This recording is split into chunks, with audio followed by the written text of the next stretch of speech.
tara aorianao mandrosoa ty aloha tompoko mandrosoa ty aloha na sarle ray mpianakaviana tamina zay atatovoany aoriana masinina tsao ao sa mbola malalaka be azy petrahana na masinanao azy petrahana tsara bale ambany tsara aoriana tsasasika manatso zany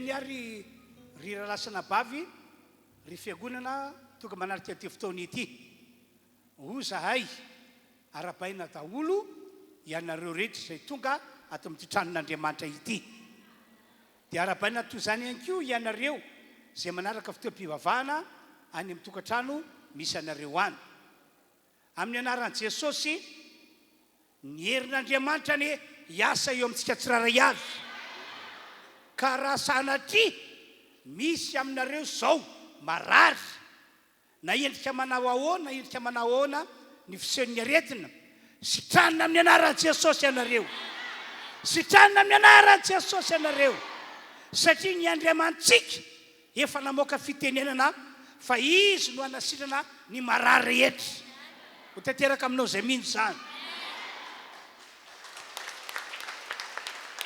raha sanatria ihany koa ka misy amintsika misy olana amin'izao fotoana izao io moa raha mbola vela eto ambony ty tany ity ianao dia ny tany tsy lozan'olana na iza na izy io tany tsy lozan'olana ka raha sanatria ka tahaka izany tokoa ny zavatra mitrango amin'ny fiainanao amin'ny anaran'i Jesosy ho tanteraka eto mampamonjy ny mpamonjy ho fonjena ianao ho fonjena ianao asioteka mafy be tompoko halleloia andao tsika hivavaka amin'izao fotoana izao ametraka vetrany ity fotoam-pivavahana ity mba ho fotoam-pivavahana homban'ny herin'Andriamanitra hivavaka tsika tompoko ry tompoandriamanitra misaotra anao zahay amin'ny anaran'i Jesosy fanomena tompon'andro havelomana natratra ny andro androany ary tonga ato amin'ity tranon'Andriamanitra ity mba nompanao anome voninahitra anao hiankoko anatrianao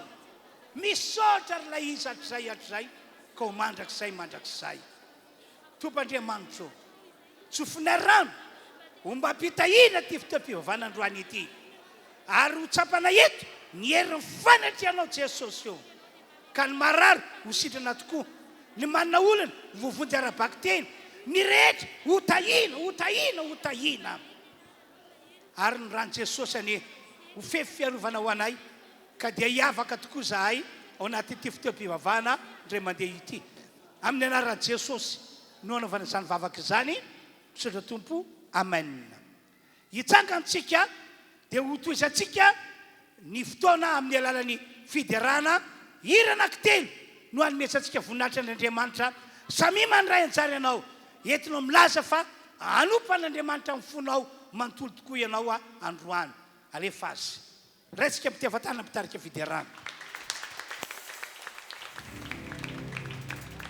mbola ataontsika mafy ho an'i Jesosy voninahitra ho an'i Jesosy ny vera ho an'i Jesosy ny azy amena dia mbola fifaliana ho anay an-trano manamafy ny arahaba ho antsika tonga eto tompoko sy ho anao ao tokantrano ao iteran'Andriamanitra anompo an'Andriamanitra miaraka aminay eto amin'ity toerana ity ny zavatra fantatra amin'ny fotoana anankiray rehefa hiatsovana an'i Jesosy dia manatrika foana izy eo foana izy amena niza mino fanatrehan'i Jesosy androany hikasika azy manokana Jesosy androantsika dia andraindraintsika eto ny anaran'i Jesosy indraindraintsika eto ny anaran'i Jesosy zany anarana zany le anarana mahery anarana hitsatsehitra amin'ny fiainanao anapaka amin'ny fiainanao araka ny tena mpanompon'Andriamanitra teo hoe niza ho anatin'ny aretina no le anara-maherin'i Jesosy androany ho afaka ny aretinao ho afaka ny olanao ho afaka ny zavatra sarotra rehetra eo amin'ny fiainanao satria mahery ny anaran'i Jesosy andaotsika anao ika amponoana hoe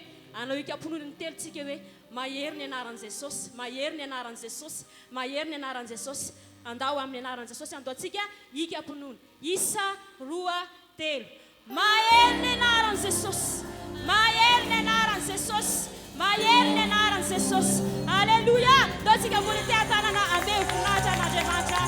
Alleluia, alleluia.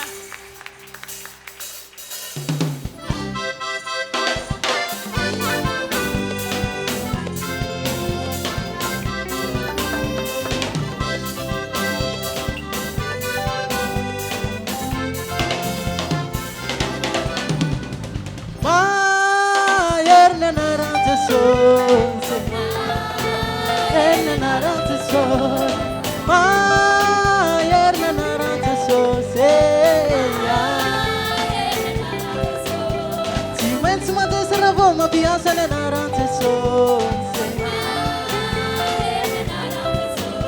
Ti mezzo ma te se la voma piazza le narante sonse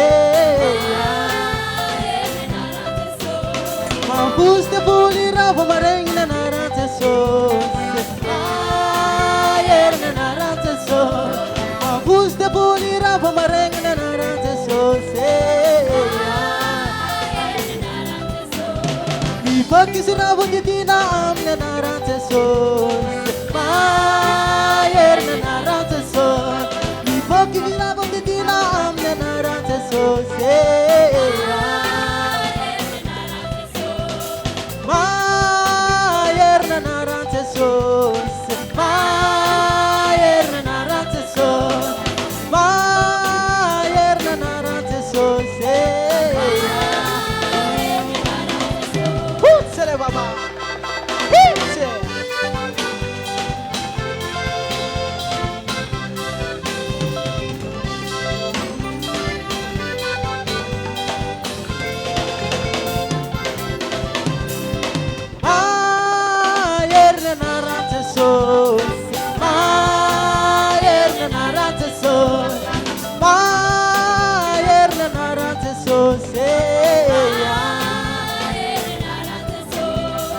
Show the vavaka na luna narante sos. Show the vavaka na luna narante sos. Sita na lulu mar luna narante sos. Ayer narante sos. Sita na lulu mar luna narante sos. Povut sensacional no narante sos, sem mais narante sos. Povut sensacional no narante sos, mais narante sos, sem mais narante sos, mais narante sos.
Sananaran'izany androany anavatsavo amin'ny fiainanao a. Anao ny asa magaga eo amin'ny fiainanao a. Hiditra tsehatra eo amin'ny fiainanao a. Zany anaran'izany a atahoran'ny aretina eo amin'ny fiainanao. Atahoran'ny zavatra satra rehetra eo amin'ny fiainanao satria anarana mahendry iasa aminao zany anaran' Jesosy zany androany. Halleluia. Raha mino any dondotsika mbola io rakoram-pifaliana ideratsika sanandratsika an'Andriamanitra. Mbola ideran'Andriamanitra avetrany.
Manana tena tsampako hoe sambatra be ny fiainako manana anao Jesosy.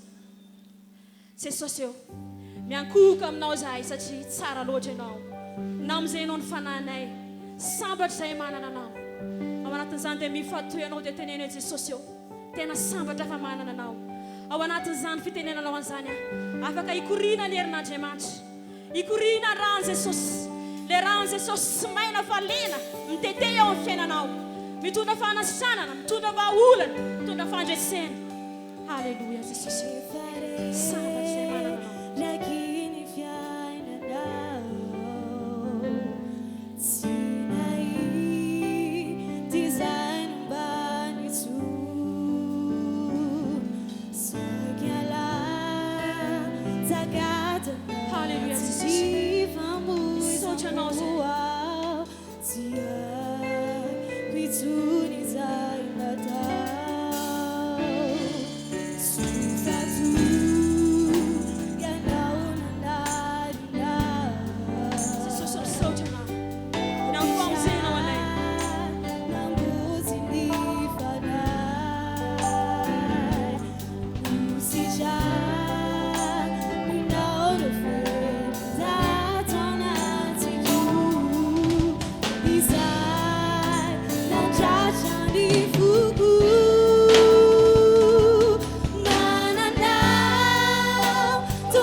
Amafisara on Jesosy any hoe sambatra tokony fiainanay Jesosy misy anao.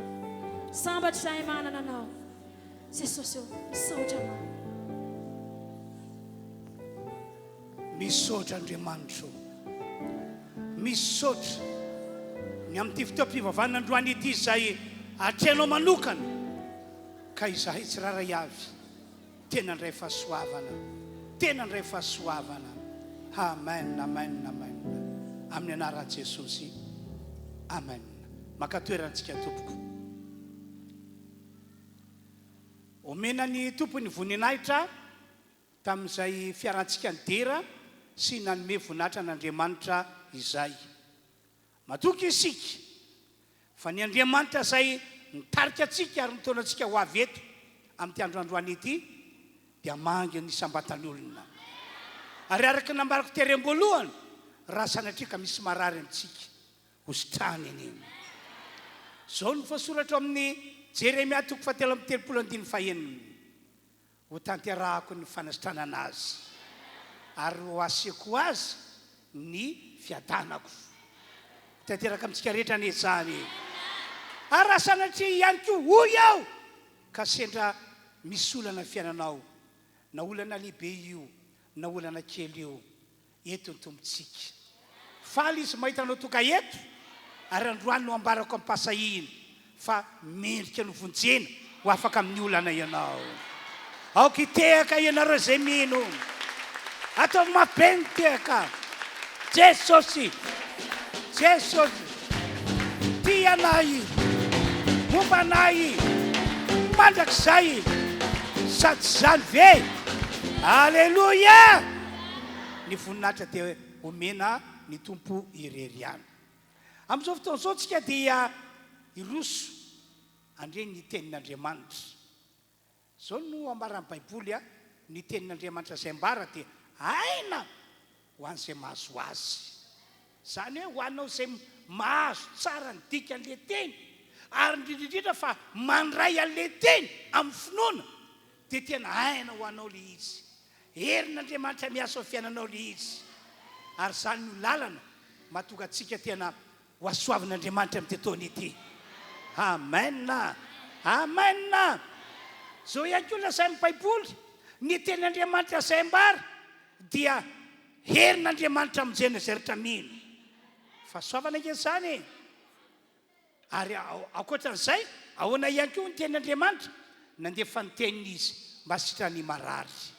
Ho tanteraka hita daholo zany rehetra hita zany. Raha sitrakareo ome voninahitra mitehaka Andriamanitra. Ary raha mbola misy mafy be noho izany dia ataovy ihany. Ny voninahitra ny ho an'Andriamanitra ireriany. Omentsika toerana vetrany reto mpitarika fiderany reto dia andao amaky Baiboly vetrany isika ato amin'ny bokin'ny Exodosy no vakitsika 4:40. Dia vakina amin'ny anaran'i Jesosy manomboka amin'ny 5. Exodosy 4:40 dia vakina manomboka amin'ny 5 lay teny. Samy manaraka tsara ianareo. Koa nanetika azy ny Egyptianina, nanetika ny zanak'Israely zany, dia ny soavaly rehetra mitarika ny kalesin'ny Farao sy ny soavaly ny fitaingina ary ny miaramilana. Dia natratra azy nitoby teo amoron'ny ranomasina teo anilan'ny mpiairota tandrifon'ny Balasefona. Ary rehefa miakaiky Farao dia natompo ny zanak'Israely ny masony ka indreo ny Egyptianina tamin'ny manetsika azy. Dia reka tahotra indrindra ny zanak'Israely ka nitaraina tamin'i Jehova. Ary koa ny izy tamin'ny Mosesy, moa tsy nisy fasina vary Mosesy tany Egypta no nentinao ho faty aty an'hevitra izahay. Nahoana no nanao zany taminay ianao ka nitondranay nivoaka avy any Egypta? Tsy zao va no teny no lazainy taminao fony tany Egypta hoe aoka izay fa avialao ihany izahay anompo ny Egyptianina, fa aleonay manompo ny Egyptianina toy izay ho faty any an'hevitra. Ary Mosesy tamin'ny olona, asa matahotra ianareo ry zanak'Israely eo, mijanony fa ho hitanareo ny famonjen'i Jehova izay ataony ho anareo anio. Fa ny Egyptianina izay hitanareo anio dia tsy ho hitanareo tsony mandrakizay. Jehova hiady ho anareo fa ianareo kosa angina. 15 ka hatramin'ny 20. Ary hoy Jehova tamin'i Mosesy, nahoana no mitaraina amiko ianao? Lazao amin'ny zanak'Israely mba handroso. Ary angao ny tenao ka injiro ambony ranomasina ny tananao ka sarao ny rano dia andeha amaky eo afovoan'ny ranomasina mandia ny tany maina ny zanak'Israely. Ary indro zao anamafy ny fony Egyptianina ka hiditra netsika azy izy dia ankalazainao noho ny ataoko amin'ny Farao sy amin'ny miaramilany rehetra mba nikalesiny sy mitaingin-tsovaliny. Dia ho faty ny Egyptianina. Fa izao no Jehova rehefa ankalazainao noho ny ataoko amin'ny Farao sy nikalesiny sy mitaingin-tsovaliny.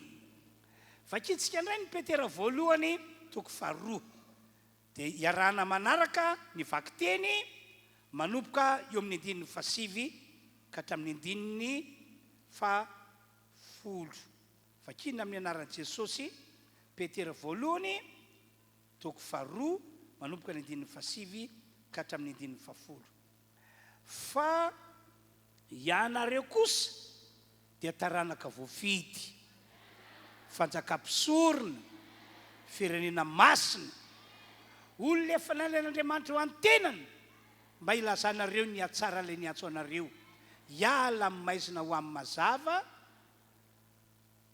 ho amin'ny fahazavany magaga dia anareo izay tsy firenena akory fa iny fankehitriny efa olon'Andriamanitra izay tsy namindrana fo fankehitriny efa namindrana fo fisorantsika an'Andriamanitra ny amin'izay teny mahafinaritra izay dia andao mbola hitehaka ihany isika eno tsara ny afatra izay nataon'Andriamanitra ho antsika rehetra maro amin'ny fiangonana kristianina no tsy malala hoe iza moa izy eo mason'Andriamanitra maro amin'ny fiangonana kristianina no tsy malala akory hoe toerana manao ahoana moa no ny toerana nameatran'Andriamanitra antsika rehefa nino sy nandray an Jesosy isika maro amin'ny fiangonana kristianina hoy aho no tsy malala n'izany rehetrarehetra izany vokatra izany dia tsy vitsy amin'ny fiangonana kristianina no raiky tahotra kivikivy mamoy fo mihitsy azy rehefa tojo olana na tojo ady tampoka dia tampoka eo amin'ny fiainana tsy efa tompoko fa tahaka ny nahazo ansoly sy miaramila n'Israely tamin'izany fotoan'izany no mahazo ny fiangonana kristianina maro amin'izao taonjato faraika amby roapolo taona 20 misy antsika izao inona tokoa hoy ianao ny zavatra nitranga tamin'izany andro izany tantarain'ny baiboly ao amin'ny bokin'ny Samoela voalohany ao toko 7 fa nitsangana Goliata mpitarika ny Filistina mba hiady amin'ny Saoly mpitarika ny zanak'Israely dia tantarain'ny baiboly raha vao nitsangana Goliata ka namoaka sosokevitra hoe iza aminareo no hijoro hiady amiko fa raha ohatra ka maresy ahy izy dia ho mpanomponareo izay Filistina fa raha resiko izy dia ho mpanomponay ianareo zanak'Israely iza no hijoro hiady amiko iza no say hiady amiko dia ahoana ny baiboly raha vao nahita ny Goliata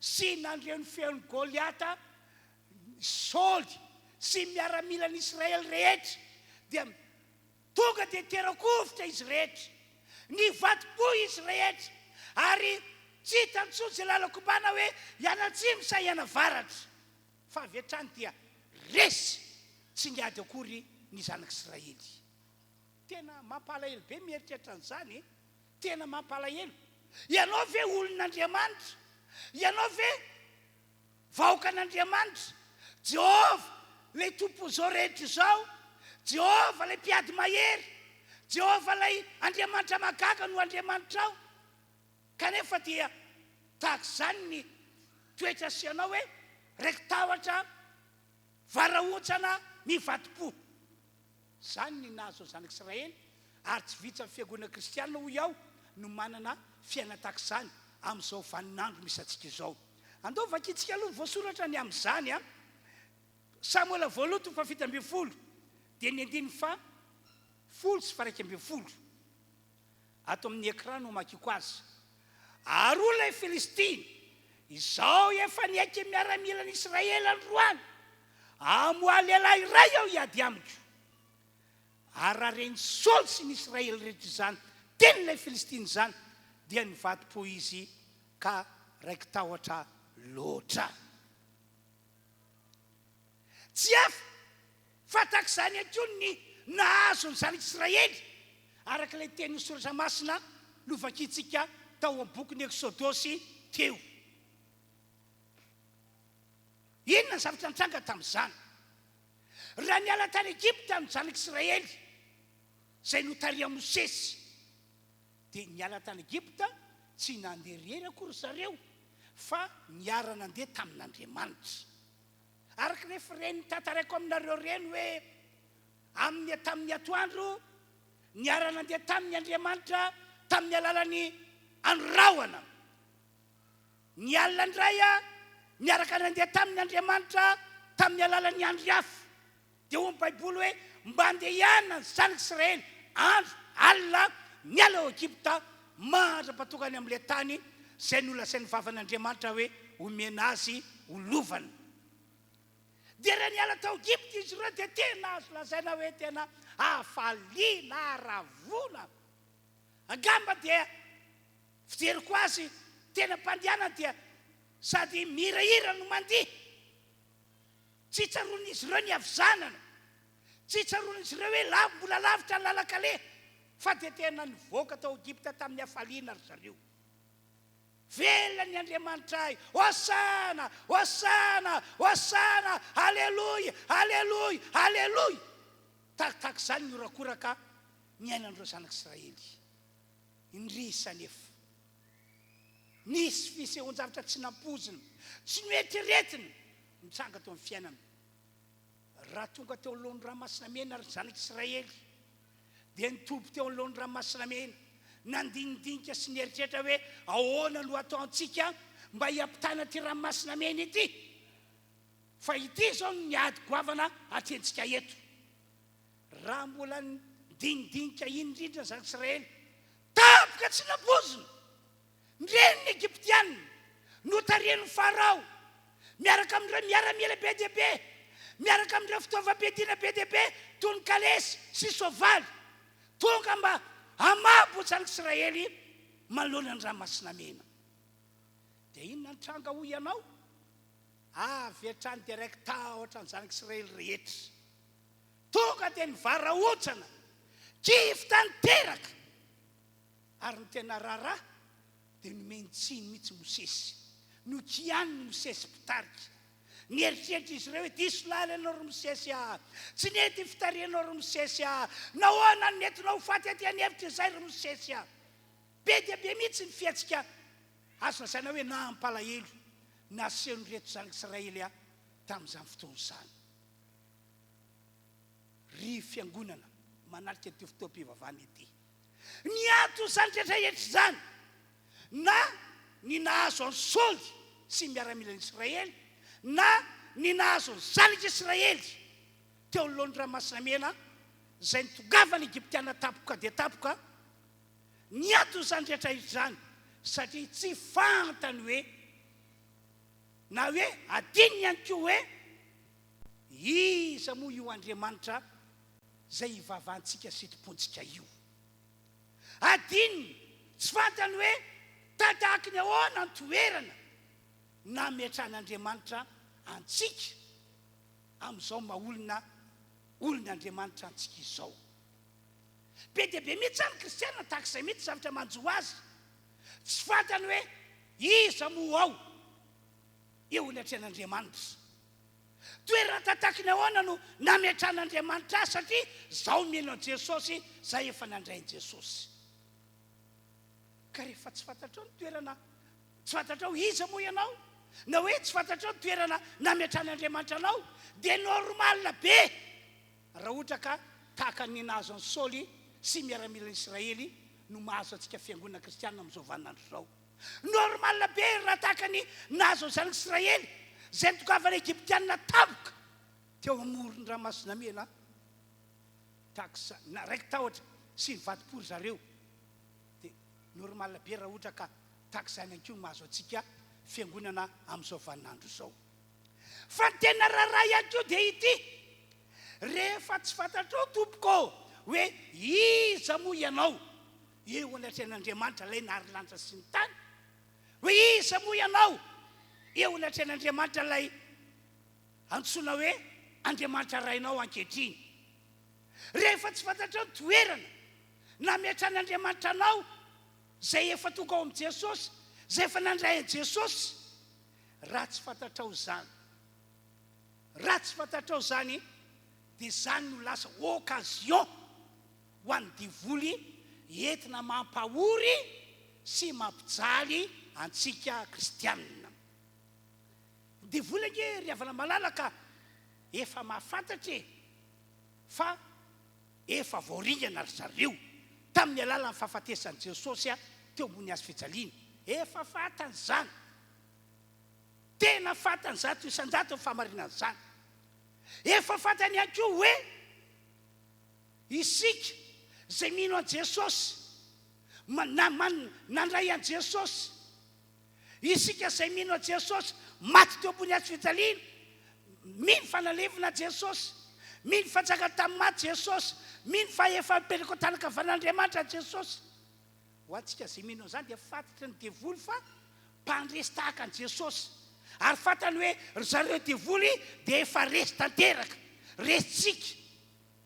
Fa saingy rehefa hitany fa ianao tsy mahafantatra ny tena hoe iza marina moa ianao, tsy mahafantatra ny toerana zay nametran'Andriamanitra anao, dia ino no ararotiny araka ny teniko tery aloha hoe mitondra fahoriana, mitondra fijaliana eo amin'ny fiainantsika. Ahoana ho Jesosy? Ao amin'ny Jaona 5:1-7 dia ho fantatrareo ny marina, ary ny marina no hanafaka anareo tsy ho andevo. Fa loatra amin'izany, rehefa tsy fantatrao ny marina hoe iza moa ianao, toerana manao ahoana ny toerana nametran'Andriamanitra anao, dia araka ilay fanotra lenambarako teo, iny no entin'ny devoly manararoatra manandeva anao ka mahatonga ilay kristianina matsapa mijaly, matsapa ory amin'ny alalan'ireo zavatra ratsy amin'ny karazany zay entin'ny devoly. Noho izany amin'ity androandroany ity, mijoro eto anatrehanareo amin'ny anaran'i Jesosy aho, fantaro hoe iza moa ianao, iza tokoa moa ianao eo ny atrehan'Andriamanitra, ary toerana manao ahoana ny toerana nametran'Andriamanitra anao, satria ianao efa nino an' Jesosy, satria ianao efa nandray an' Jesosy. Ilaina fantatrao daholo zany rehetrarehetra zany, ilaina fantatrao zany mba hanananao finoana sy fatokina be an'Andriamanitra. Rehefa tena fantatrao mantsy ny toerana misy anao ankehitriny, fantatrao hoe iza moa ianao, dia isy finoana, isy fatokina be mihitsy an'Andriamanitra mipetraka ao anatinao. Rehefa fantatrao hoe iza moa ianao, toerana manahoana toerana nametran'Andriamanitra anao, dia lasa tsapanao hoe ivoaka ho mpandresy foana ianao, na dia misy olana, ady, zavatra ratsy tonga tapokarya mamely anao, tonga dia siora tenanao ianao hoe ivoaka mpandresy foanao. Amen, amen. Dia eno tsara amin'izay aza hoe iza marina tokoa moa ianao, toerana manao ahoana tokoa ny toerana nametran'Andriamanitra anao, noho ianao efa nino Jesosy, noho ianao efa nandray an' Jesosy. Voalohany hoy ny Baiboly, zanak'Andriamanitra isika no Jesosy Kristy. Iza hoe isika? Ataovy mafy be hoe, mbola ataovy mafy be ihany hoe, zanak'Andriamanitra isika no Jesosy Kristy. Zanak'Andriamanitra tahaka an' Jesosy mihitsy. Amen. Amen. Satria araka volazan'ny Baiboly, ny fanan'Andriamanitra zay nanangana Jesosy Kristy tamin'ny maty, zany fanazany no nentin'Andriamanitra nanangana antsika ho zanak'Andriamanitra. Ary zany fanazany amin'izao tsika miteny izao dia efa nataon'Andriamanitra mitoetra ato anatsika. Amen. Amafisikiana hoe iza moa itsika, toerana manao ahoana no nametran'Andriamanitra atsika, dia isika izay fanino a Jesosy zanak'Andriamanitra tahaka an Jesosy mihitsy isika ary tsy hoe zanaka latsaka kely no Jesosy fa tena zanaka mitovy amin'ny Jesosy. Amen. Zao no ambaran'ny Baiboly ato amin'ny Jaona toko 1:12. Tiako voaraina tsara ty teny ity ary tena iainanao manomboka androany. Zao voasoratra Jaona toko 1:12. Fa zay rehetra nandray azy nandray an Jesosy dia nomen'Andriamanitra hery ho tonga zanak'Andriamanitra dia ora izay mino ny anarana. Amin'ny fotoana izay inonao fa Jesosy no tompo sy mpamonjy ity zao tontolo zao ity, amin'ny fotoana izay inonao an'ilay famonjena lehibe nataon Jesosy teo ambony hazo fijaliana, amin'ny fotoana izay andraisanao a Jesosy indrindraindrindra, amin'ny fotoana iny tsy rapitso na afaka pitso na amin'ny ray volana na amin'ny herintaona fa amin'ny fotoana iny dia misy herin'Andriamanitra miasa avy hatrany eo amin'ny fiainanao, manangana anao ho zanak'Andriamanitra, ho zanak'Andriamanitra tahaka an Jesosy. Asio teka mafy be tompoko. Amen. Io voasoratra io fa zay rehetra nandray an Jesosy dia nomen'Andriamanitra hery ho tonga zanak'Andriamanitra dia zay mino ny anarany. Zanak'Andriamanitra ianao. Zany toerana nametran'Andriamanitra anao, nametran'Andriamanitra antsika rehetra manatrika ty fotoam-pivavahana ity. Ary any bokin'ny Romana toko 9, 1:20, 2:40, 2:50 dia zao no voasoratra. Ny fanahy izay nanangana Kristy tamin'ny maty no mitoetra ao anatinareo. Halleloia. Amen. Io ary raha ny fanahy izay nanangana Jesosy tamin'ny maty no mitoetra ao anatinareo, tiany ambara zany dia hoe efa mitoetra ao anatinareo ny fanahy Jesosy, fanan'Andriamanitra izay nanangana Jesosy tamin'ny maty. Dia toy izantsika ny 9:40 avy hatrany, ny fanahy dia miara-milaza amin'ny fanantsika fa zanak'Andriamanitra isika, tena zanak'Andriamanitra isika. 9:40 ary raha zanaka ary isika inona voasoratra? Mpandovan'Andriamanitra. Sady mpandovan'Andriamanitra no piralova amin'ny Kristy koa. Mpandovan'Andriamanitra tahaka Jesosy isika, piralova amin'ny Jesosy Kristy isika. Ary tsy misy hoe ny anjara lovan'i Jesosy ono somary ambonimbony kokoa, bebe kokoa, fa ny anjara lovantsika kelikely, ambanimbany, tsia. Mpandovan'Andriamanitra miaraka amin'ny Jesosy isika, piralova amin'ny Jesosy Kristy isika. Zany riavana ny toerana nametran'Andriamanitra antsika tsiraray avy reto. Dia zao no faminaniana nampitondran'Andriamanitra ny Esaia-paminany taonjato talo be ny natokavany Jesosy, Isaia 45:11, ho le faminaniana. Izao no lazain'i Jehovah, ny ray masin'i Israely dia ny namorona azy, ny amin'ny zavatra ho avy no atany ho ahy, ary ny zanako sy ny asan'ny tanako aoka ho adidiko ihany. Amen. Riavano. Zany toerana misy antsika tsiraray avy zay fanino Jesosy, zay fanandrain Jesosy. Somary tsindriko sady mafisiko, zanak'Andriamanitra isika, ary mpandovan'Andriamanitra isika, piralova amin'ny Jesosy isika, adidin'Andriamanitra ny fiainantsika. Amen. Amen. Manoloan'izany indrindra dia ho iaho hoe inona tokony mbola atahoranao amin'izao vaninandro izao. Marina fa raha mbola velona eto ambony tany ity dia misy foana ny olana, ny ady, loza afy tampoka, toka tsapoziny, misy zany. Fa saingy no izay toerana metran'Andriamanitra antsika izay dia tsy tokony atahotra mihitsy isika, tsy tokony hanahy mihitsy isika, tsy tokony hitepitepy mihitsy isika. Sa tsy zany ve? Ny tokony ataontsika raha dia lasa mandohalika miakoko ny atrehan'Andriamanitra, mivavaka amin'Andriamanitra. Ianao no raiko, izao ny zanakao. Ity misy zavatra mampitahotra mampitebiteby ahy mampanahy etiko ny atrianao zany Andriamanitra etiko ny atrianao zany mino aho fa iayay ianao andray atanana fiainako anao ary dia raha mino an'izany ianao dia ho arak'izany no hitranga amin'ity taona diavintsika ity tompoko asiteka faran'izay mafy asiteka faran'izay mafy halleloia halleloia raha ny tantarandreo zanak'Israely moa zany no jerena dia tena mampahery be ny zava-nisy marina fa teo ny toetra na toepanahy nananan'izy ireo hita hoe tsy tsara tsy mahafinaritra an'Andriamanitra fa dia hita marimarina hoe mpamindra fo Andriamanitra tena mpamela helok'Andriamanitra inona ho inona no ataon'Andriamanitra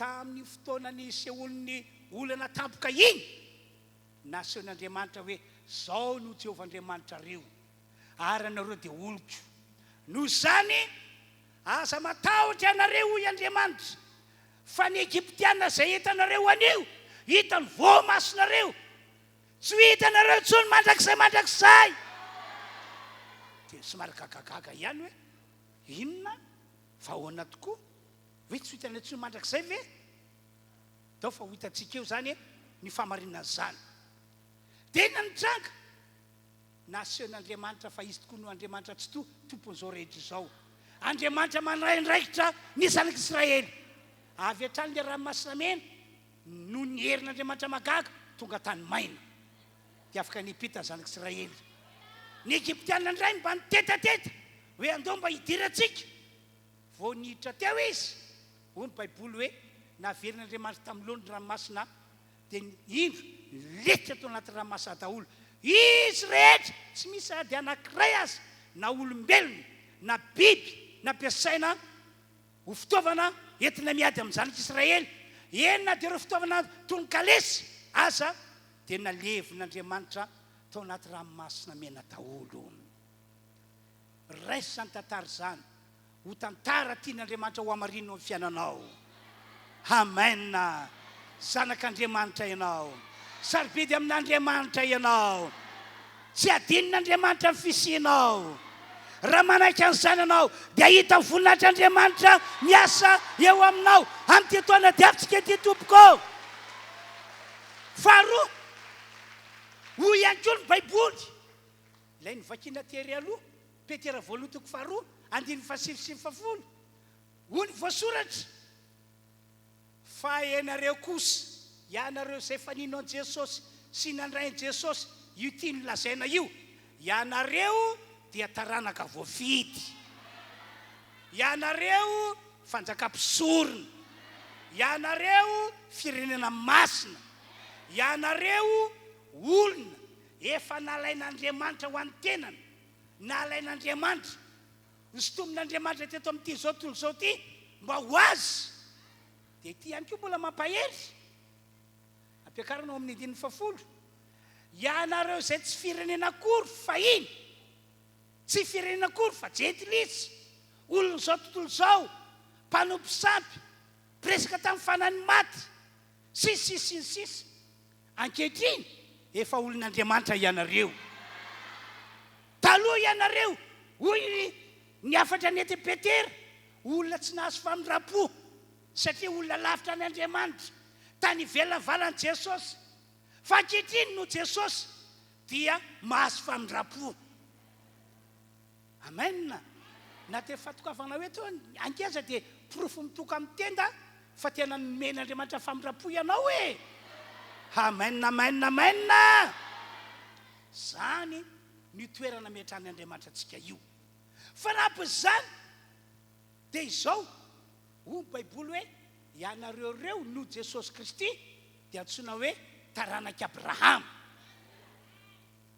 mpandova araka teny fikasana hoy ihany koa baiboly hoe zanaka teny fikasana tahaka ny Isaka ianareo reo no Jesosy Kristy andao ke vakitsika voasoratra Galatiana toko 7:9 fa ianareo rehetra dia zanak'Andriamanitra fononan'i Jesosy zay aloha fanamafisina le nambara ty ary aloha 2:20 fa na iza na izy ianareo no natao batisa an Kristy dia nitafy an Kristy. Andy fahavalamboroapolo. Tsy misy intsony na jiosy na grika na andevo na tsy andevo na lehilahy na vehivavy. Tsy misy intsony zany rehetrarehetra zany eo mason'Andriamanitra fa iray ihany ianareo eto ambony tany ity. Ankonana iray ianareo, voakan'Andriamanitra iray ianareo, hoy le voasoratra. Ary rahatr'izay dia iray ihany ianareo any an-danitra. Ankonana iray ihany ianareo any an-danitra. Dia fanampiny raha Kristy ianareo dia taranaka Abrahama sy mpandova araka ny teny fikasana. Dia aloha vakitsika ihany koa ilay Galatiana 4:20. Fa isika ry rahalahy dia zanika ny teny fikasana tahaka ny Isaka. Raha zavaina dia zao, tsika tsiraray avy izay efa nino an Jesosy nandray an Jesosy dia olona menika no tahina tahaka ny Abrahama sy tahaka ny Isaka. I Abrahama ngery havana ka raha hoe dinina ny voalasan'ny Baiboly tena nany on'Andriamanitra fahasoavana lehibe tsy misy toy izany. Izy no lehilahy nanaovan'Andriamanitra fianianana, nanaovan'Andriamanitra voady. Aiza misy olombelona nanaovan'Andriamanitra fianianana tahaka izany na voady toy izany fa i Abrahama. Zao voalaza amin'ny Genesis 2:20. Zao voasoratra. Ny tenako no ny anianako i Andriamanitra.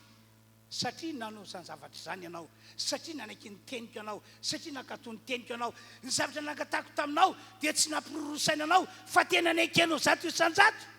Noho izany hotahiko anao ry Abrahama, tena hotahiko be mihitsy anao. Ary ny taranako mifandimby tsy manam-pataperana hotahiko daholo. Zay le fianianana, zay le voady nataon'Andriamanitra tamin'ny Abrahama. Ary amin'ny Galatiana 4:20 dia natsoina hoe zanika tefikasana tahaka ny Isaka isika. Zany hoe Isaka dia nataon'Andriamanitra naomby sy nandresy foana na inona olana, na inona ady, na inona loza tonga tapoka teo anatrehany. Dia mandeha zao Isaka ny vahiny tany amin'ny tany Filistiny. Tsy namokatra ny olona atao amin'ny tany Filistiny. Tsy moa hoe inona ny antony, na hoe ratsy loatra ve ny tany sy ny toe-tany, fa tsy namokatra ny olona, tsy naomby ny olona. Fa rehefa tonga tao kosa Isaka dia hoy ny Baiboly hoe namoa avy zato eny izy ary vaky vava hatramin'ny Abimeleka mpanjaka Filistina tamin'izany fotoana izany. Ka niaiko hoe hitanay maromaro izao fa lehilahy tahiny Jehovah Andriamanitra ao ianao. Tantarako aminareo izany tantara izany mba ilazako hoe iza moa ianao amin'izao fotoana izao eo mason'Andriamanitra, toerana manao ahoana no voman'Andriamanitra ho anao no Jesosy Kristy. Dia raha zavaina izany dia hoe tahaka ny nitondran'Andriamanitra ny Abrahama, tahaka nitondran'Andriamanitra ny Isaka, tahaka izany no tian'Andriamanitra hitondranantsika rehetrarehetra tonga manotrina an'ity fotoam-pivavahana ity. No izy no Jesosy Kristy izay efa ao anatinao ary monina sy mitoetra ao anatinao. Amen. Amen. Halleluja. Zany no antony mahatonga amin'ny teny manao hoe tsy misy antony mahatonga antsika ho raiky tahotra, ho kivikivy, raviravin-tanana, amoy fo, raha sanatria ka misy ny olana na misy ny ady na tonga loza avy tapoka. Tsisy tokony hampatahotra na hampitepitepo na hampanahintsika na mpiraviravin-tanana na hoe atonga antsika amoy fo. Tsy tokony ho amin'izany mihitsy ny fiainantsika ry havana malala manarika an'izao fotoam-pivavahana izao. Ame ohatra raha sanatria izao ka takatra ilay retina coronavirus ianao, natao ho ny testa dia hoe pozitiva ho ny ianao. Ry havanao, satria zanak'Andriamanitra ianao, satria taranaka voafidy ianao, satria fanjakam-pisorony ianao, satria olona efa nalain'Andriamanitra ho any tenany ianao, ilaza ny ny atsaran'Andriamanitra satria taranaka Abrahama ianao satria zalika te fikasana tahaka ny saky anao dia inona zany tokony ataonao tsy misy tokony atahoranao tsy misy tokony ampitebiteby anao fa efa nanao faminanian'Andriamanitra nampitoriana Jeremia-paminany le nambarako tery aloha inona voalaza Jeremia 3:7-8 ahoana ny baiboly indro tanterahako ny fanasitranana azy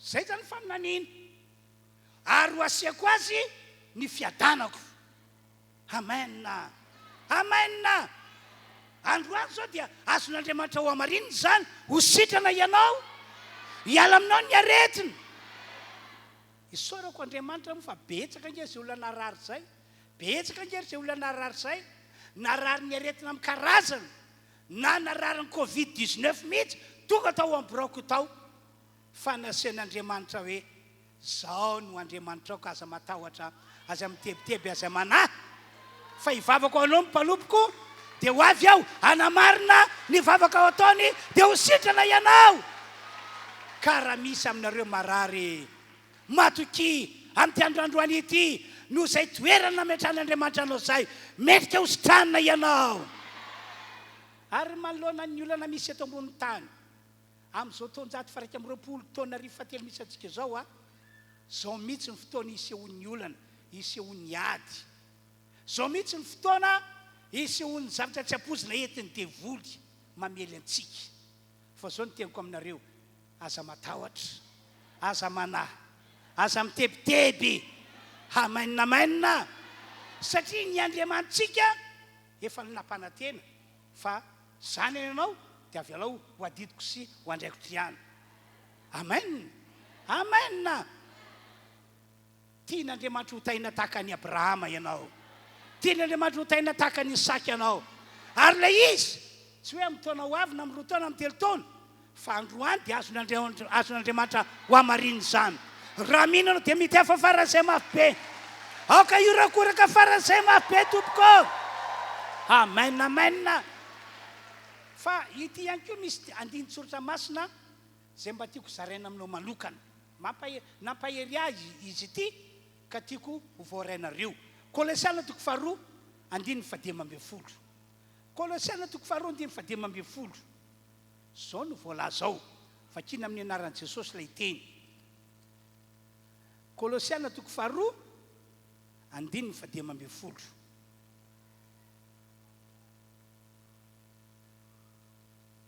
fakina amin'ny anaran'i Jesosy ilay teny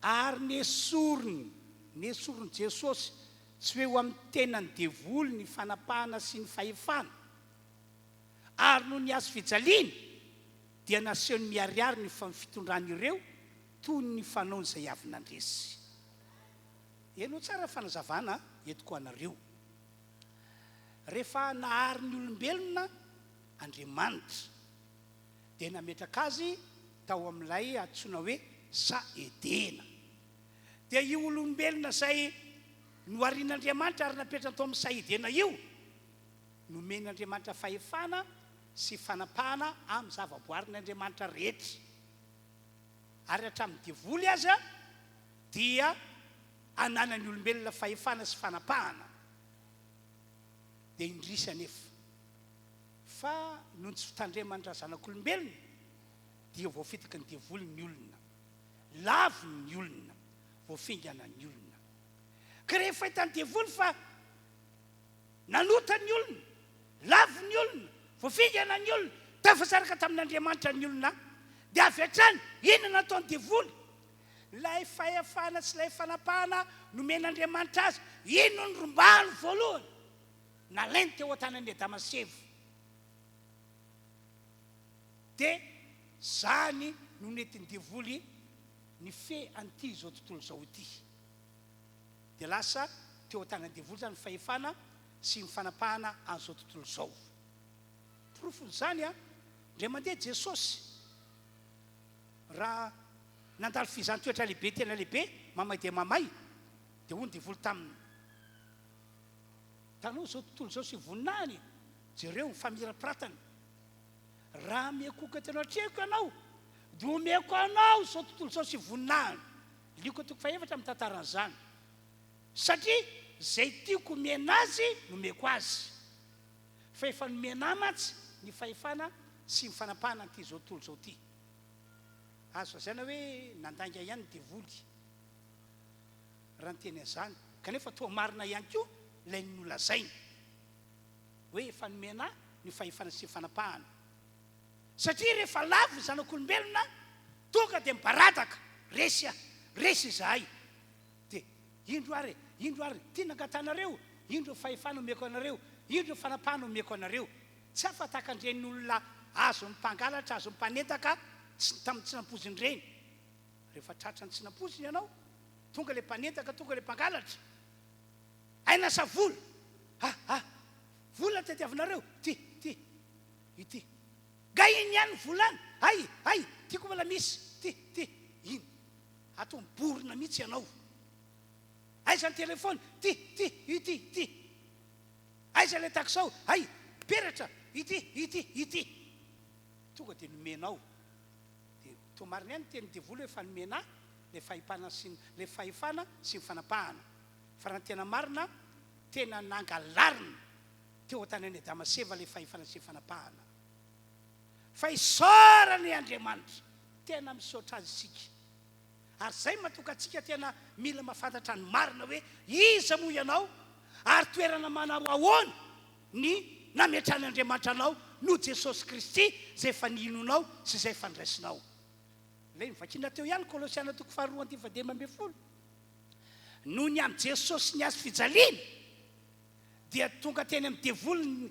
ny toby Jesosy nakankeriny nanlobaka ankeriny an'ilay fahefana sy ilay fanapahana zay nangalariny devoly nalainy ankeriny nalainy tamin'ny fahefana zany fanapahana sy fahefana zany dia nomenan'izy naverin'Andriamanitra amintsika zanak'olombelona zay efa nino a Jesosy satria no Jesosy dia navela heloko tsika navela daholo ny fatotsiana rehetra natsakan'Andriamanitra ho zanantsika ho ia natsakan'Andriamanitra ho taranaka voafidy ho fanjakam-pisorona ho firenena masina natsakan'Andriamanitra ho taranaka Abrahama ho zanaka tefikasany tahaka ny Isaka dia ilay fahefana sy ilay fanapahana zay nangalariny devoly teo tany Damaseva nalainy Jesosy tany amin'ny devoly ireo dia nomena antsika ankehitriny zany dia matoka antsika tsy tokony atahotra mihitsy na hivaraotsa na hiraviravitana na ho kivikivy na moy fo raha sanatrika misy olana na misy ady na hoe misy loza toga tapoka ny fiainatsika satria itsika io dia zay toerana nametrana Andriamanitra atsika zay no toerana misy atsika ary Andriamanitra vonona anamarina izany mandritra ny androm-piainantsika eto ambony tany amen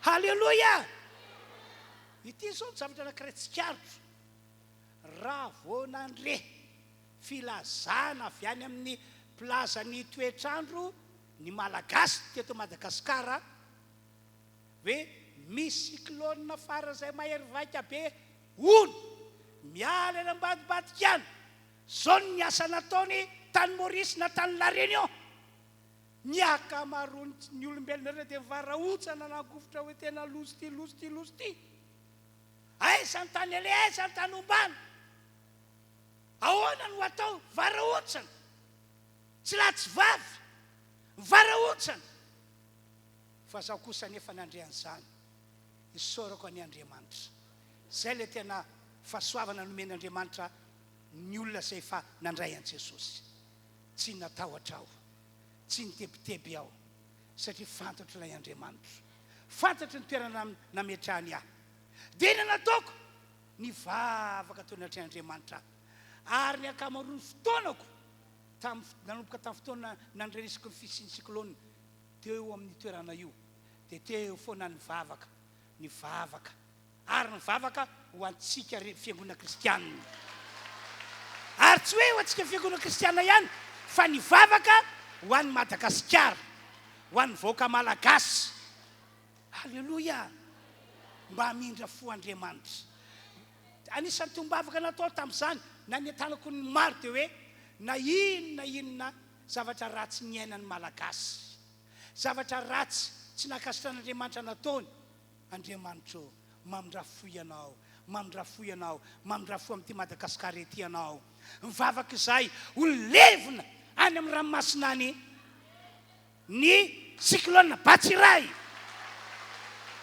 Tsotafitra eto Madagasikara cyclone Batsiray. Tak'izany ny fotoam-bavaka nataoko. Ary nanentanako kristiana be dia be, mpanompon'Andriamanitra be dia be, hoe mivavaha ianareo. Dia zao mihitsy ary ny ohatra nataoko.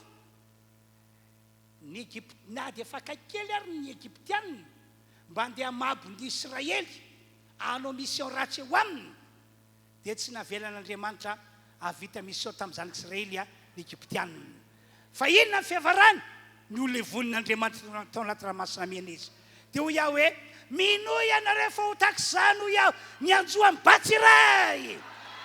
Halleluja, amen, amen. Dia soroko any Andriamanitra, iny izy fa miazakazaka anakaiky amin'ny Madagasikara iny, raha ny tokony ho izy niditra tao ho vatomandry, ary dia nipalafa ny hatramin'ny eto Antananarivo, tena nipalafa, tsy diso mihitsy ny katsikatsin'ny ireo mpilaza toetrandro fa olona manapaiza an'ireo hoe olona manapaiza mahay zavatra ireo, tena nipalafa teto Antananarivo. Kanjo sorany Andriamanitra, cyclone midina anao aty lalana, aty lalana, aty lalana, aty lalana, amen. Zany nge fototra matokantsika afaka aminao fotoam-pivavahana androany. Andao hiteka mafy an'Andriamanitra, andao hitera mafy an'Andriamanitra. Jesosy tianay, momba anay, mandrakizay, sady zany ve? Halleluja. Kanefa mo toa tafiditra tany atsimotsimo tany any le cyclone, dia iny tsy fampitsarana iny, hoe inona nolazaintsika amin'ny namantsika malagasy ihany, tsy fampitsarana iny fa Andriamanitra malala ny antony. Fa androany andao ambarantsika amin'ny pasahina amin'ny finoana hoe isy famonjena lehibe any ataon'Andriamanitra ho andreo namantsika malagasy any atsimo amin'ny anaran'i Jesosy. Ary ny loza izay nentin'ny fahavalo-tany engane ho avadika Andriamanitra ho zavatsoa. Ataovy amainina mafy be. Halleluja. Ka ny tiako hamafisina zany amintsika tonga eto riavanao. Aza matahotra tahaka ny nazo an'ny Saoly sy miaramila ny Israely ianao. Aza matahotra tahaka ny nazo zany Israely izay nitongavana Egyptianina tapotapoka ianao. Fa mafegona kristianina antsika dia izay nambarako izay ny momba antsika ankehitriny. Zanak'Andriamanitra isika. Ho fisaorantsika n'Andriamanitra fa zanany andao hiteka mafy dia mafy. Manarak'izany taranaka voafidy isika, fanjakam-pisorona isika, firenena masina isika, olona efa nalain'Andriamanitra ho azo ho an'ny tenany isika.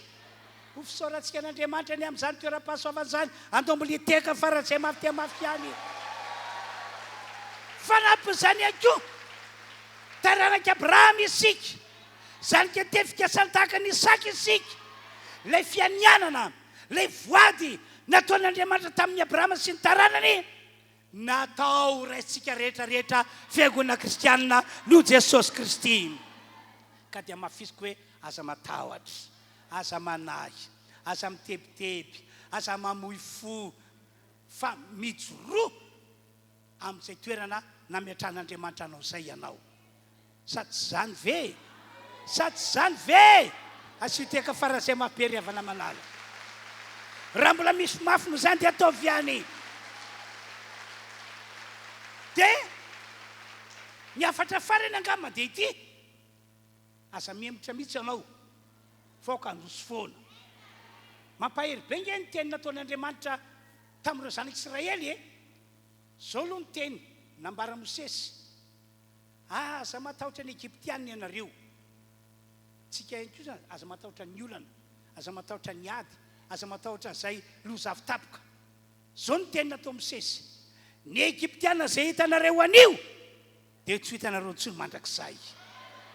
Raha fantatrao ny toerana misy anao ary orenanao sy inonao tonga tokoa le olana, tonga tokoa le ady, tonga tapoka ny lozy, fa dia ho hitanao ny amonjen'Andriamanitra anao, ho vonjena ara-baka teny anao, satria Jesosy no mpamonjy ty zao tontolo zao ity. Amen. Aza matahotra anao na manahy anao, vaoka androso hatrany hatrany. Dia zao no toen'le teny ao amin'ny Exodosy 4:12 ry Mosesy eo lazao amin'ny zanak'Israely mba handroso izy. Tsika zany mila mandroso ara-panafahana, mila mandroso foana isika, fadio ny miemotra, fadio ny verin-dalana. Ny voninahitra ny ho an'Andriamanitra irery ihany. Andray fanasany tompontsika rehefa avy eo, zay finoanao zay hoe iza moa ianao, toerana manao ahoana no nametran'Andriamanitra anao.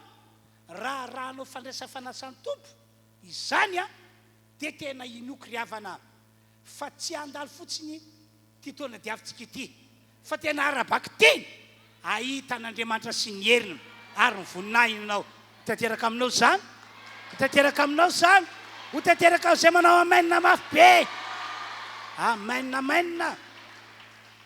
Ity fandraisa fanasany tompo ity mantsy tena mifony zava-miafina io. Sombotsombony ihany nefa fatatsika hoe raha mihinana mofo isika dia nitiany Jesosy atongavana amin'izany dia mba hatonga antsika hatsiaro an'ilay fahafatesan'i Jesosy teo ambony hazo fijaliana, hoe ny tenany no potipotehana, no torotoroana, nampahoriana, nampijaliana ary tamin'ny farany maty. Tiany Jesosy fatatsika hoe inona ny tao ambadika izany tratraitra izany? Tao ambadika dia hoe resy tanteraka ny devoly, voaringana tanteraka ny devoly. Ary raha mino an'izany ianareo dia ho mpandresy ny devoly ihany koa. Amen. Ka rehefa mihinana mofo izany ianao dia saintsaino izany rehetrarehetra izany, fa ho hitanao fa na dia miseho rôle biary ny devoly ao mba mifaledi-tongotra ny saza azy, ho torotoroanao tanteraka izy. Amen. Inana mofo ianao rehefa avy eo amin'ny alalan'izao fandraisana fanasany tompo izao. Dia takizany ihany koa ny amin'ny kapoaka. Iny zany dia tangidon'ny rano Jesosy Kristy nalatsaka tobony hazo fijaliana. Mifony zava-miafina iny satria tamin'ny alalan'ny rano Jesosy no nentin'Andriamanitra namela ny heloka ny zanak'olombelona rehetra izay mino an'i Jesosy. No nentin'Andriamanitra nampihavanana ny zanak'olombelona taminy. Tsika io zany zao no Jesosy Kristy sy ny rano nalatsaka teo ambony hazo fijaliana dia voavela heloka ary vita fihavanana amin'Andriamanitra. Ka aza manaiky hampangiany devoly ianao hoe ianao ve aza manantena voavela heloka zany ianao, aza manantena hoe vita fihavanana amin'Andriamanitra zany ianao. Zao ataovy masako an-tsaina hoy Paoly apôstôly amin'ny bokin'ny Romanina, iza no hiampanga ny olom-boafidin'Andriamanitra? Andriamanitra manamarina azy. Iza no loana meloka? Kristy Jesosy nefa maty sady efa nitsangana tamin'ny maty, pereko tanakavan'Andriamanitra ka mifona ho antsika. Halleloia. Fahasoavana ika zany riavana malala ka raha mandray fanasany tompo anao androany dia hoeninao mihitsy hoe herin'Andriamanitra miasa ka matonga tantaram-piainanao amin'ity taona ity ho tantaram-piainana hafa kely, tena hafa kely. Lay tsy ilay olona tsy resinao tamin'ny taona lasa ho resinao amin'ity taona ity, ary le fiainanao tsy nety tamin'ny taona lasa ety be amin'ity taona ity. Zay le tsodrany nataoko anareo hoe ho havan'Andriamanitra anao amin'ity taona ity tompoko. Ka izao ary andao tsika rehetra hiaraka hivavaka hisaotra an'Andriamanitra ny amin'izay toerana nametran'Andriamanitra antsika izay. Tena hisaotra, tena hisaotra, tena hisaotra. Aza manaiky hampangainy devoly ianao na melohana, fa tena hisaotra, tena hisaotra, tena hisaotra. Ary mivavay ianao mba tena hijoro arak'izay nanambaran'Andriamanitra ny aminao sy ny toerana nametrany anao zay. Dia faharoa hivavaka tsika hoe tompo andray mifanasany tompo ao androany. Tena andray hihinana mofo zay tenanao hisotro ilay divay zay rahanao dia ao anatin'izany dia matoki. Fa Andriamanitra moka no mpandresy, tena moka no mpandresy ara-baka teny. ity misy témoignage anankiray etiko aminareo. Ndray taona izay a nisy mpanompon'Andriamanitra avy any Amerika, mpivady izy ireo, efa lehibebe izy ireo satria efa 20 taona mahery. Tena mba gaga aloha mahita nitanjaka izy mivady, tsy noeritreretiko hoe 20 taona mahery. Ary ity mbola nagaga ny eken'ny reny kompani mpitaterana bakabaka reny hoe mbola andeha avion izy mivady wakati Madagasikara. Tena navarina fa ny olona mantsy rehefa bebe taona izay dia tsy menjareo alalana andeha fiaramanidiny intsony fa dia tonga teto Madagasikara. Dia zao ny témoignage mikasika ny amin'ity fandraisana fanasany tompo ity hoe mifony zava-miafina io. Tena mifony zava-miafina io. Ary zava-miafina anisan'ny zava-miafina finosina dia fandresena mihezinezina, fitahina goavambe. Dia izany zao ho tsapanao androany rehefa mandray fanasany tompo ianao.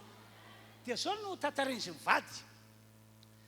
Tao Afrika tao tantarainy hoe misy faritra anankiray tamin'ilay firenena afrikana vanginy, tena misy zavatra hafahafa fitranga ary efa mionina daholo ny olona rehetra fa zany io toerana io. Dika le teny moa dia hoe nisy oza teo amin'ilay toerana, nisy fanaratsy teo amin'ilay toerana, ary tsy azo atao mihitsy ny mandendeha amin'ny toerana io, ny mandandalo amin'ny toerana io. Dia efa nionina tamin'izany hono ny olona rehetra izay mahafantatra ny tantara, ary hatramina mpivavaka ary dia efa nionina ihany koa izany izy io. Tsisy atony andehanantsika any, tsisy atony andalovantsika ao. Ka rehefa helin'ilay pastera hoe zany tokoa ilay toerana dia ozy hita amin'ilay mpino oeto any ao izy endona batari ho any a pastera io toerana io tahaka izao hoe io toerana io toy izao hoe. Ka zay mihitsy ho ilay pastera fahafantarako izany matoka hoe andeo tsika hoeny, andeo tario lalana. Dia tsy naledika ilay pastera moa ilay mpivavaka dia nanaiky nitarika ilay pastera ho any. Dia rehefa tonga tany izay ozy izy, misy vitsivitsy zany izy mena mpianadahy tonga teo, dia deo tsika ozy izy andray fanasany tompo eto amin'ny toerana ity. Dia no tanterana fandraisana. Dia tamin'izy ireo nandray dia nalay le mofo anankiray nalatsany tamin'ny tany. Zao zany finoana mpanompon'Andriamanitra hoe andray fanafahana ty toerana ity amin'ny alalan'izao fandraisana fanasany tompo izao. Dia nalany ihany koa ilay divay dia nararany teo amin'ny tany. Zao ny finoana hoe andray fanafahana ihany koa ty toerana ity.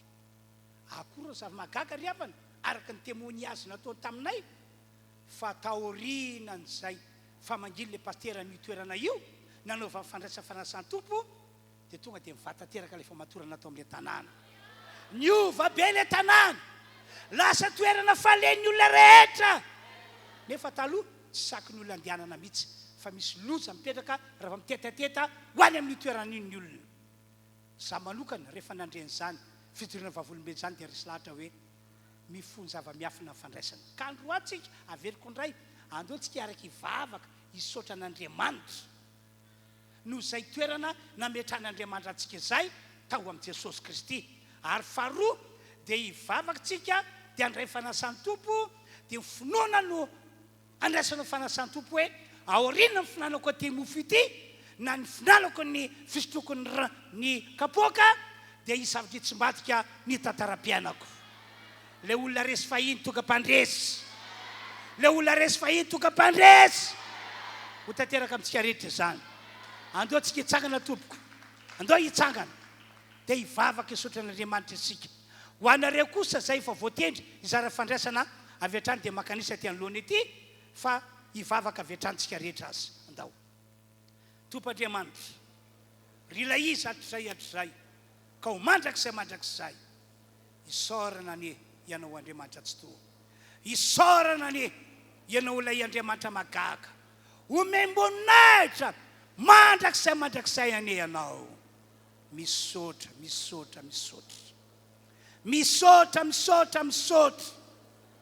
halleluia. Misaotra ny amin'ny fanazavana nentinao teo aminay ny amin'ny toerana nametranao anay Andriamanitra. Mino an'izany izahay, manaiky an'izany izahay, ary iorenanay 100 isan-jato izany teny nambaranao taminay izany. Ary androany ihany koa andray fanasany tompo izahay, andray fahasoavana izahay, andray fahasoavana izahay. Raha mihinana mofo sy misotro kapoaka izahay dia mihinana fahasoavana ary hita fandresena mihetsinetsina amin'ity androandroany ety. Ho avanao tokoa anie zao fiangonana zao. Misaotra raha eo, misaotra tompo, misaotra. Mankalaza anao ao. Halleluia.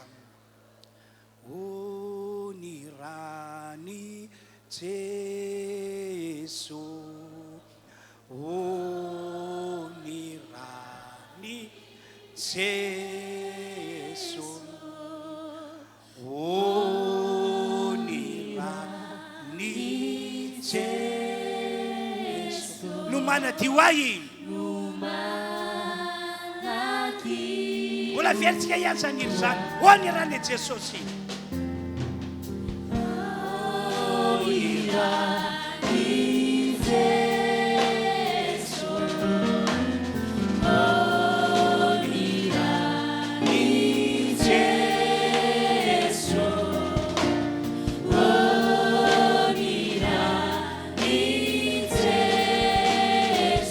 Mampandresy ahy. Mbola veritsika ihany zany ireny zany.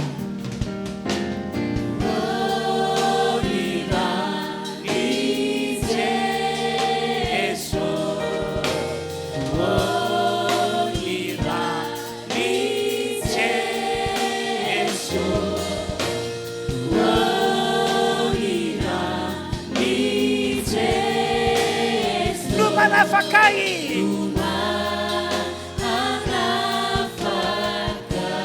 Dia mankipio ihany ny matsika rehetra. Dia hoy ny Baiboly, rehefa nandray ny mofo Jesosy dia nisaotra n'Andriamanitra izy, dia novakiny ilay mofo. Dia zao ny teniny, hano ity zao no ataovy ho fahatsiarovanahy.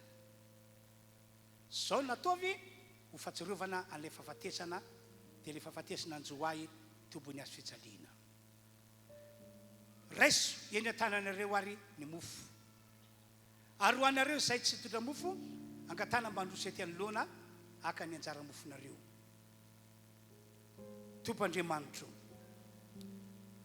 misaotranao izahay ny amin'ny fampianarana mazava dia mazava no menao anay tamin'ity androandroany ety. Misaotranao izahay, mankalaza anao izahay ary mame voninahitra anao ihany koa. Ihinana ny mofo izay amin'izao fotoana izao, tandido ny tenanao, lay nokapohina, lay nokaravasina, lay napahoriana ary natao maty. Zao nataonay ho fahatsiarovana an'izany fahafatesanao zany Jesosy. Ano lay mofo, ano fa ihinana fahasoavana ianao.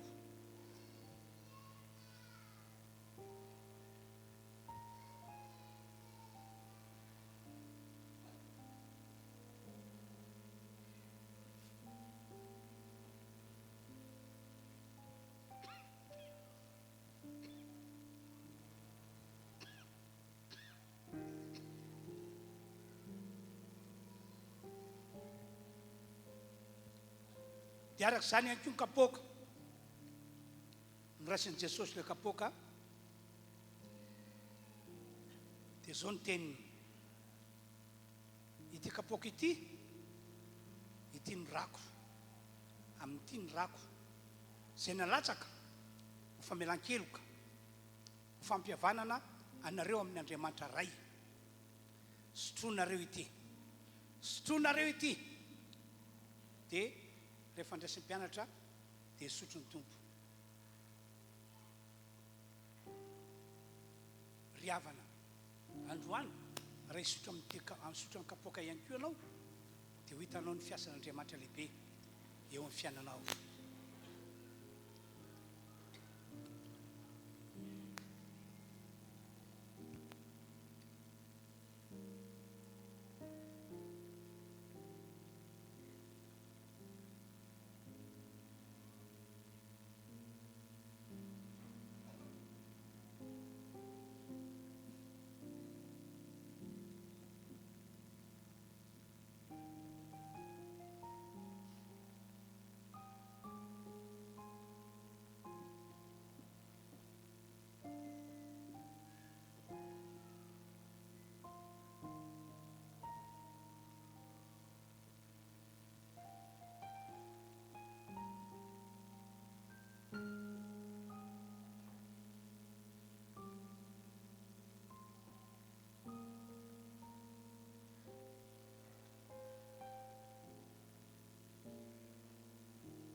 andeotsika hiaraky hivavaka hatrany hatrany a eto anatr'Andriamanitra amin'ny lalana mivavaka zao fiarahantsika mandray ny fanasan'ny tompo izao toy izy mivavakatsika ary tompoko ataovy mavesa-danja aminao zao fa izany no iantoko no avinao androany sy rapitso ary amin'ity taona dia avitsika ity misotranao Andriamanitra makasitraka anao lay tsy to lay tompon'izao rehetra izao indro anao no Andriamanitra miasa ka tsy misy masakana lay Andriamanitra manao hetsika ka tsy misy matohitra zao fiangonana zao dia anao zato isan-jato anao mandrakizay mandrakizay halleluia halleluia misaotra tompo Andriamanitra misaotra tompo Andriamanitra misaotra tompo Andriamanitra misaotra tompo Andriamanitra misaotra misaotra misaotra misaotra misaotra halleluia halleluia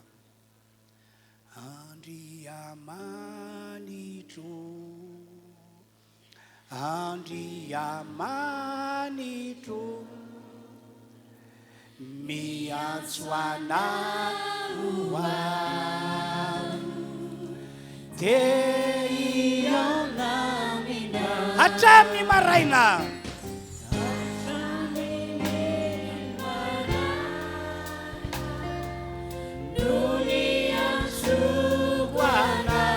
mangetaetanao ao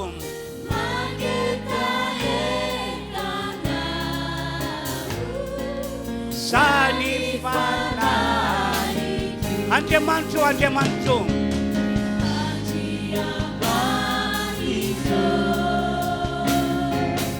Andriamanitro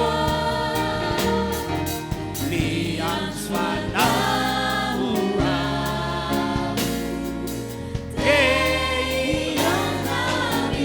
ireko an'ery tompo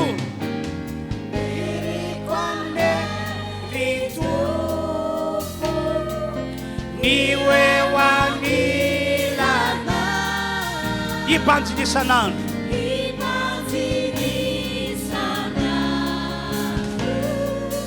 ny voninahitra Andriamanitro Andriamanitro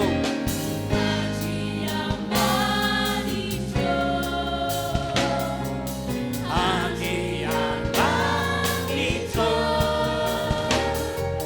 miantso anao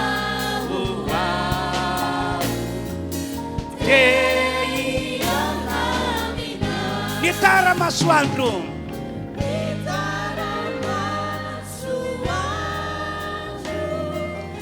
andrasany maraina manotrano izany no fiandrasako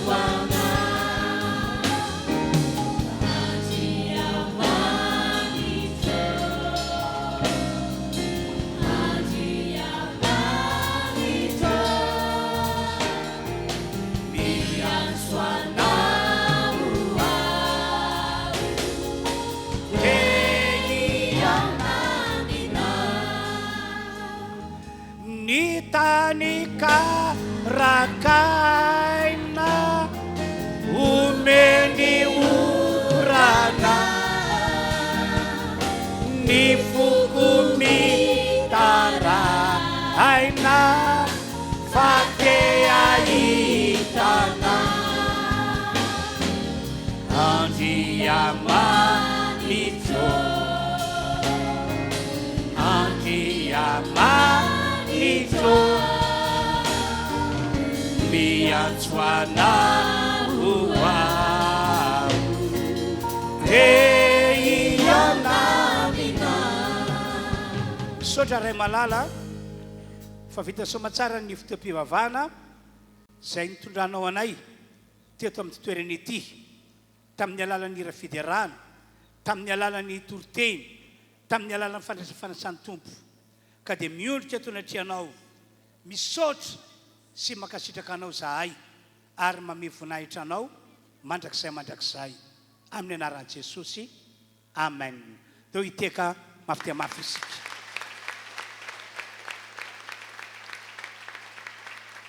mbola anao hira anankiray miaraka aloha jantsika amin'izao fotoana izao a iarahantsika amin'reto mpitarika vidiaran'reto ka dia ho tanterantsika mpitsanganana hira entsika maneho ny voninahitr'Andriamanitra le izy alefa azy tompoko.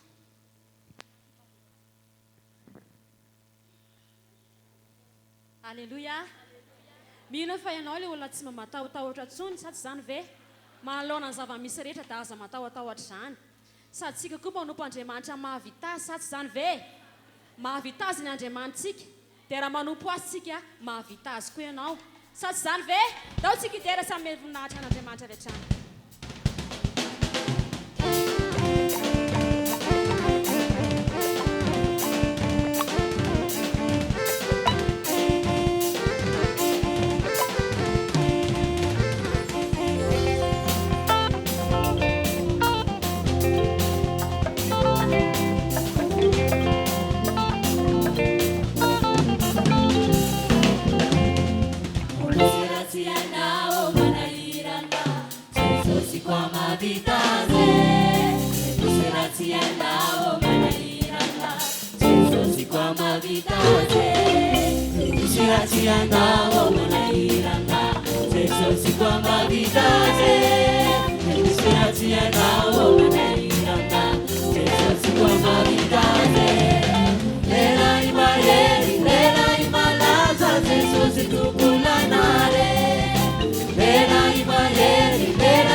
Samy makatoerany tompoko.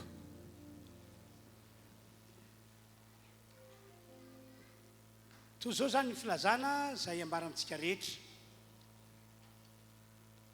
Isika fiangonana eto Androndrakely dia mpikambana ao anatin'ilay atao hoe mampiely baiboly.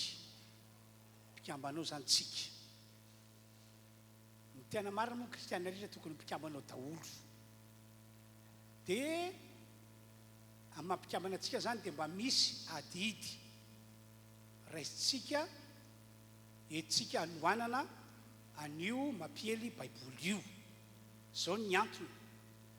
Ny baiboly izay amidy amintsika ireny dia amidy fatiantoka.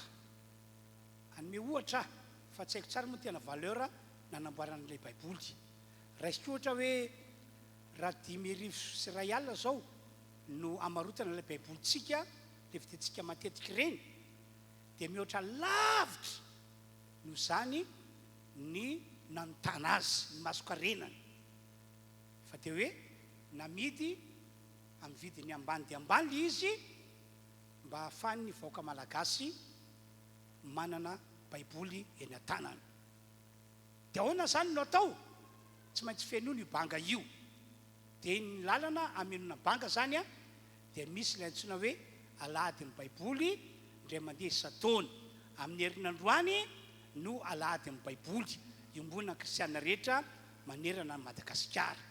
Dia ny atao zany amin'io dia misy valopy spesial avana mampiely baiboly omena antsika, dia mba sintsika faharesana anjara ao etsika anoanana ny mampiely baiboly na menona amin'ny banga zay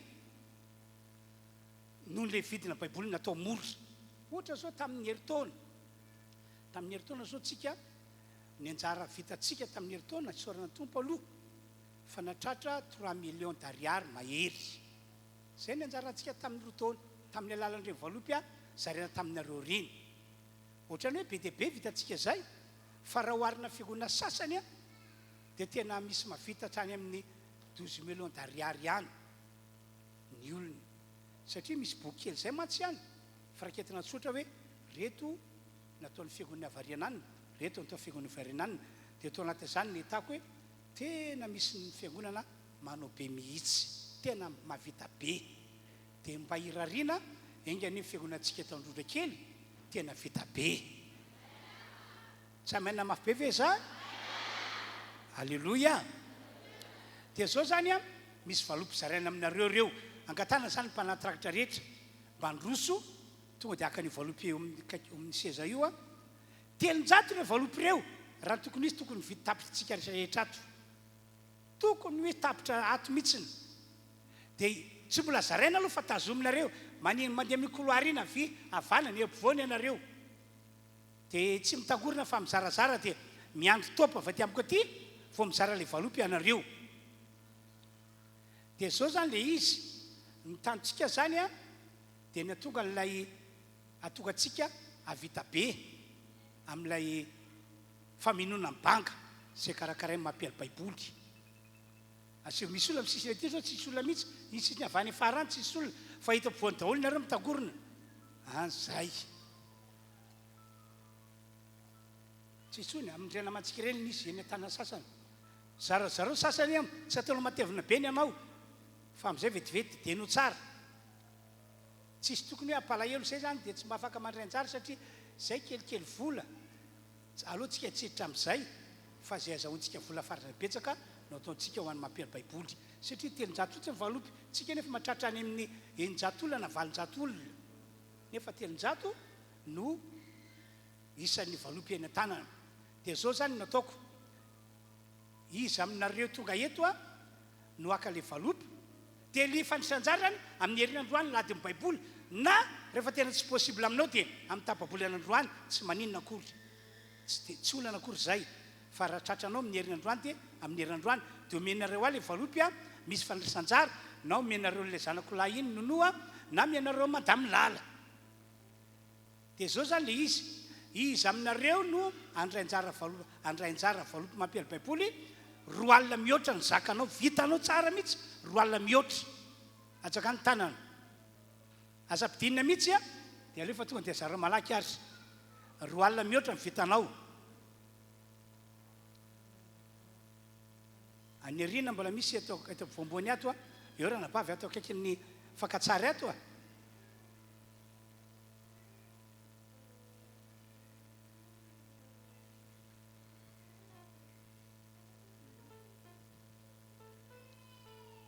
zay iny dia faharoandray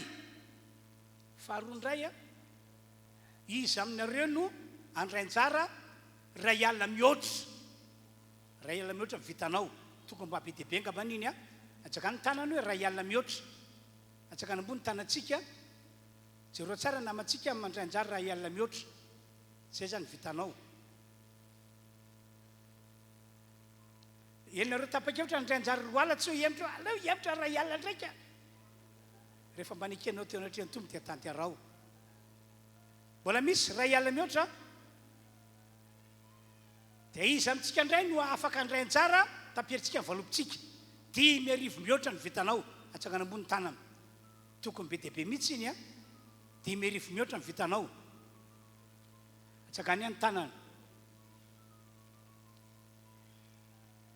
riapo voambony mbola misy olo aza-pidiny mihitsy atananao mizay a tsy sahirana ny tompony andraikitra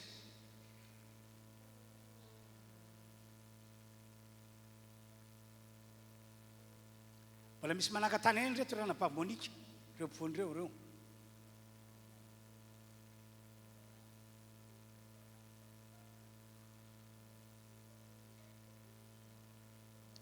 tsisy tsony a dia ampiseho ataova zao ny tananareo lay misy valopy lay tsika mpizara valopy a hitako ny abetsany zao ndray ary andrainjara 2,000 mihoatra tapieritsika androany valopy io tsy rehefa tsy amin'ny 12 akory 2,000 mihoatra atsaka no ambombe tanana 2,000 mihoatra ato amin'ny ranabavy ato razilety ato amin'ny bebe mavo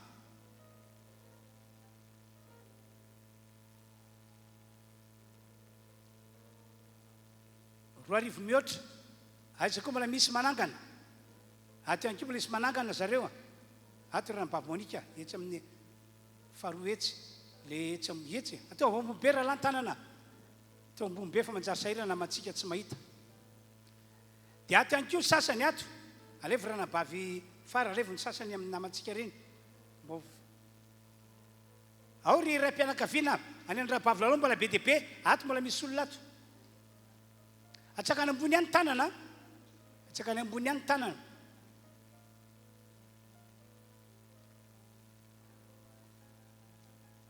mbola misy vela valopy iza mbola mila le 2,000 mihoatra any farany eriana rio ny to mbola misy any eriana be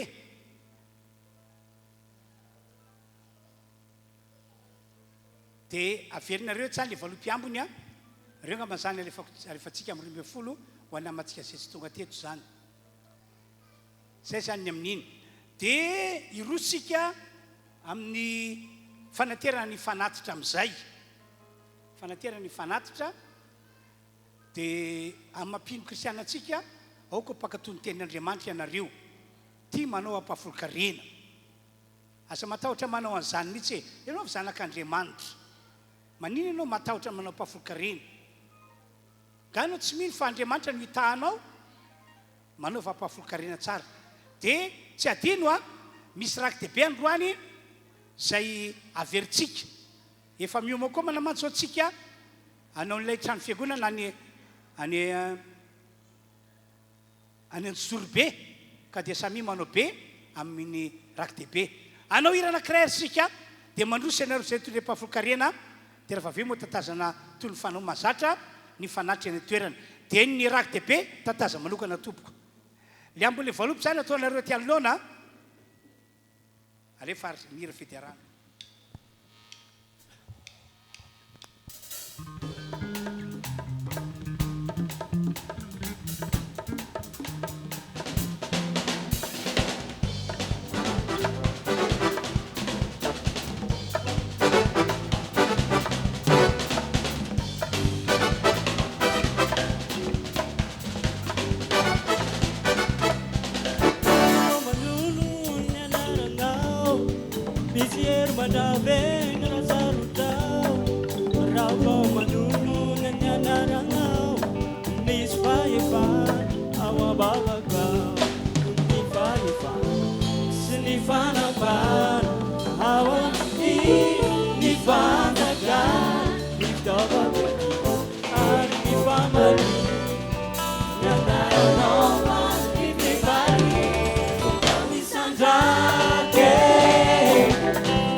sono Paterico Rava Maduno Nanyandaranao Miss Faivan Awam Bavaka Fifadian Snifanapa Awam Fifadaga Fifamani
dia hotatazandray zany le araki-dehibe a dia arak'izay anaran'izay moa tena manaova be mihitsy anao a tena tanterao amin'ny fonao rehetra le araki-dehibe tonga dia mandroso tsika tompony andraikitra